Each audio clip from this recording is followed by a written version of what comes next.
Welcome, I'm Eric, this is Whiskey Drinker Productions.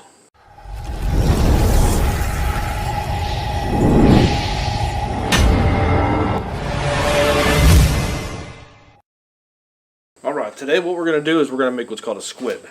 This here is a squib.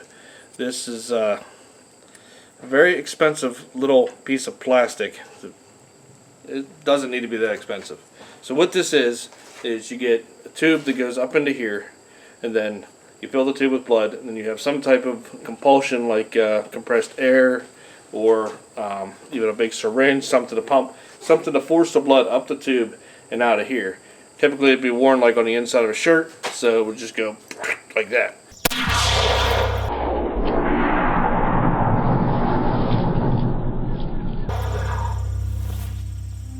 So a squib is used for simulating a bloodshot, simulating a stab, or something of that nature. So we're going to make our own because these things are ridiculously expensive. One of these, I can't remember, I think it was like $25. But to buy a pack of 5, it was almost $100. So I did some thinking, did some searching, and I think we can make our own for a whole lot less. Let's get to it. Alright, so here's what we got. This is the squib. This is the factory bought one. This is a acrylic disc. They're cheap. This is a right angle nozzle for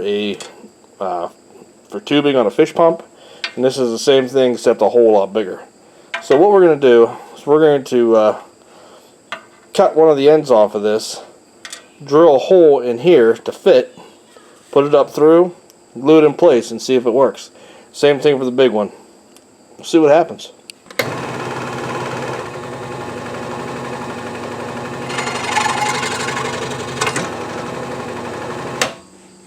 So as it turns out, using that using that saw might not be the best idea. Take a piece of sandpaper here and just try to clean that up a little bit. Like I said, using that saw might not have been the best idea. Could probably get away with just using a razor knife or razor blade or something. So let's clean that up. Looks good enough. A little piece of sandpaper does the trick. So our next step is to find a drill bit that's just a tiny bit bigger than the inside hole, because you're going to want to drill through here so that this gets glued to there. So this here, you have a nice backing to attach to your shirt.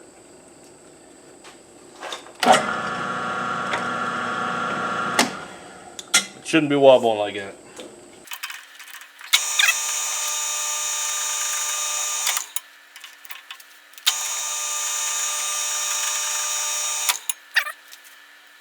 That should work.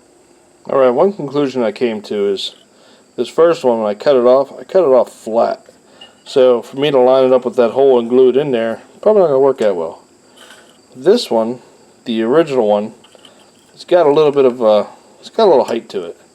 So if I just cut, let's see if I can get that, cut where that first ridge is there that holds the hose on, cut it off, slide it through there, it'll give me a lot more to glue to.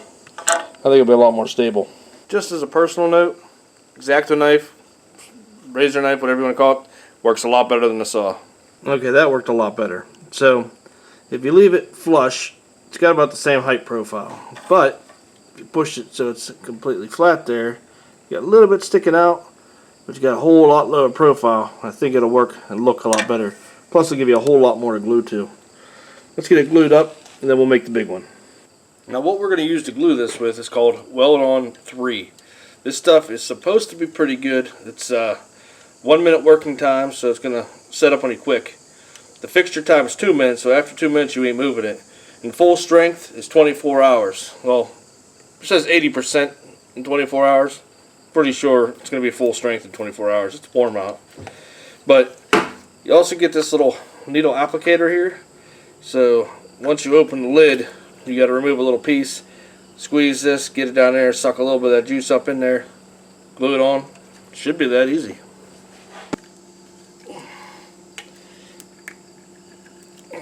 It don't want to come off. Time for some persuasion.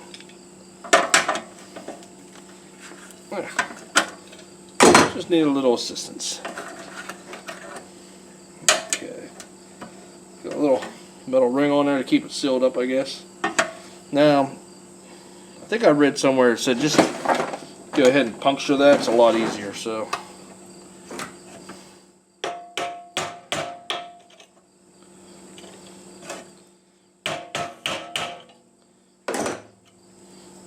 That should work. So put this in there. Now I read somewhere squeeze this makes it a lot better. There we go.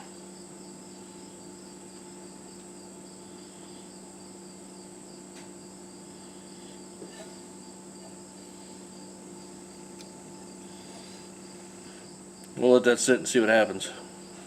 Alright, well while that's sitting there and drying up, let's move up to this big one. This is a big one. What size is this? 3/4 inch. That's a big hole right there. That's gonna pump out a lot of blood. So let's get this thing drilled, get this thing cut off, and put them together.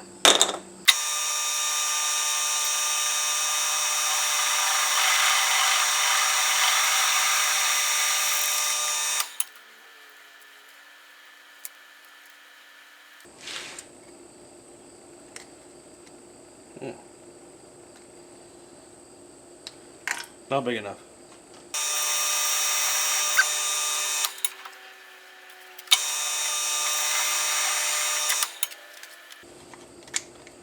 Success. Alright, so I cut off that end, and one thing I noticed right off the bat was if I put that on there, I now have I now have no room to put a pipe or to put a hose on there. Because, well, no, never mind. This hose is going inside. Oh, okay, well, never mind.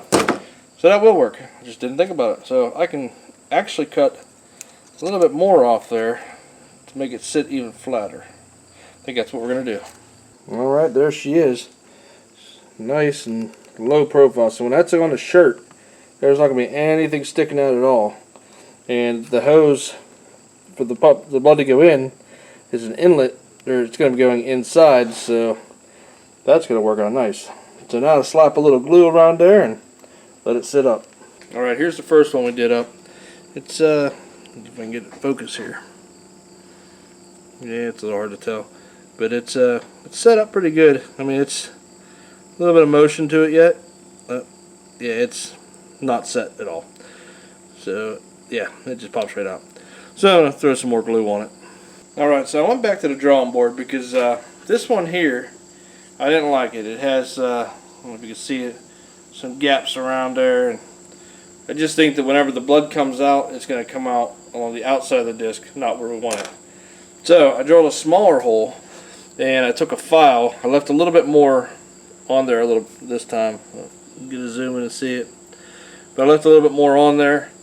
Took a file because I didn't have a bit that was exactly the right size. So drilled it as close as I could, took a file, sanded it out inside there. Now it's a pretty snug fit on there. So now when I glue it, it should definitely hold a lot better.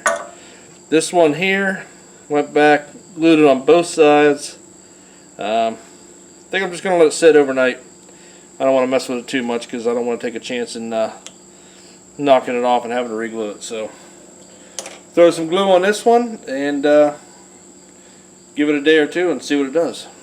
While that's setting up, I want to show you something else. I took a piece of old, I don't even know what kind of hose this is. Oh, it's got writing on it. AM 3032 something. Can't really read it. It's some old car hose. I don't know. It came off of something. Probably a Jeep or something I was working on. But I took a piece of it because I needed to get from, you know, that big size there to this size here. I don't know what size this is either, but I'll put it in the description. So this here just happens to fit inside of here pretty good and snug. So got a little chunk there. Then this piece here, I could fish this inside of here. Oh, as tight as it'll go. And voila, got an adapter. And that's going to put out a lot of blood. Alright, I'm hot, I'm sweaty, and I got everything done that I had. So here's what we got. We got these big ones here. This worked a lot better than the initial one, which is where I just cut it off flat. That didn't work out so well. This is the first one I glued, letting it sit. And then I did some more of these little ones. So far what I'm thinking is, in case you're wondering why like this one here is there, it's just a spacer to keep it up off. But so far what I'm thinking is my issue might be the glue. This isn't super glue. This is Weld-On. This is made specifically for acrylic. These discs are acrylic, but these pieces are obviously plastic. So that might not be the way to go. I might just need to go with just regular old super glue, but we'll find out. I'm gonna let these sit for actually a couple days, I think. Let them really cure as best as they're able to, and then we'll take a look at them, see if they're falling apart. If they're not falling apart, then we'll try to shoot some blood through them and see what happens. So stay tuned. Well, we're back. It's the next day, and that stuff, well, it didn't work. Which is a shame, because this Weld-On 3 was like 25 bucks for this little can. But even on both of them, dropped it. Even on both of them, it just twists and pulls right out. So what we did is we stopped by old Tractor Supply and we picked up some epoxy. This is Permatex. It's supposed to be 1 minute epoxy. It's supposed to cure in 5 minutes. It's supposed to stand up to 2500 psi strength, which is more than what we'll be pushing through it. So let's get some epoxy mixed up and put on there and see what happens.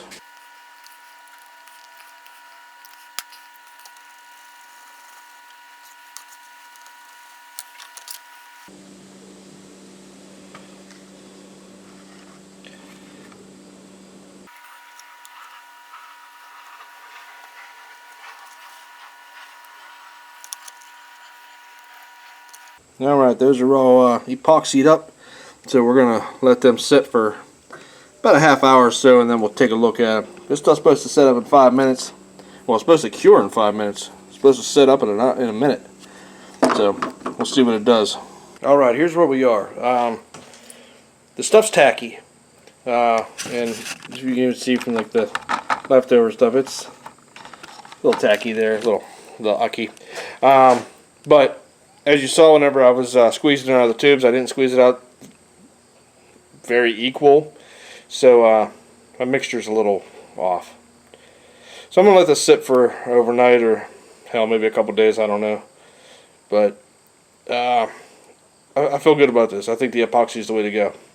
But hey, we'll see in a couple days. Alright, here we are a couple days later. These hold up pretty good. They're still a little sticky, but I think that's because I've made the mixture a little not 50-50, but whatever. A couple pieces of this here neoprene, and it happens to fit in here pretty good. It's a little loose, but it's snug enough. So I'm gonna mix some more of this up, put a little on there, glue that in there, and that's gonna be my neck for a smaller hose. So I can put the hose in there, shoot it out. So I've been thinking about these ones with the big openings.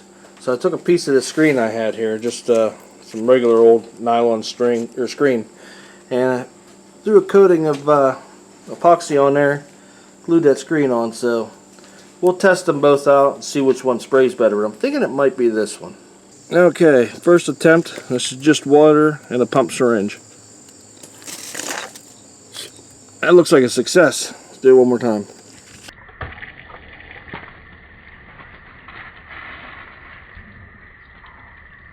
Okay, this is the 3/4 with water.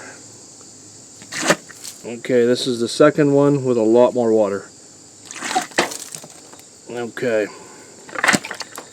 Not what we wanted, but not bad. Alright, here we go again. This is the big hose with CO2.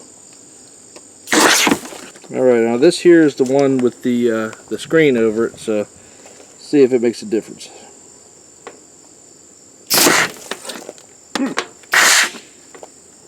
It's more of a mist. Alright, this is take 2 with a whole lot of water. Same thing. Yeah, about the same thing. Third try, this is with the hand pump. Nothing. Well, there you have it.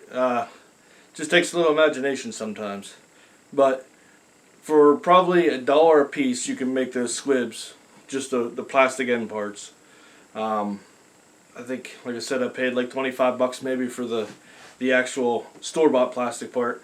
But for 25 bucks, or for $1 a piece, so you're talking, I don't know, 25 bucks startup, you can make a dozen of them, and then you can sell them to the people you know, give them away, whatever. Hey, it's 25 bucks for a dozen as opposed to 25 for one.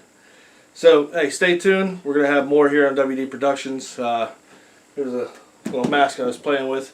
I'm going to have to do a tutorial on how to do brushed latex mask, or I'm sorry, brushed silicone mask. That's gel 10 silicone. I also got a bottle here of mask latex. I'm going to play with that eventually, and some other stuff. Maybe show you how to do some casting. There's a casting for a little. This is the first one I ever sculpted. Actually sculpted out of clay. And yeah, whatever. But on this channel, I plan on doing. Broke a piece off. Made it too thin. On this channel, I plan on showing you guys how to do stuff for the micro budget movies, and you know, try to make your production value a little bit higher. We'll get into some editing, all kind of stuff. So stay tuned. Hope you enjoyed.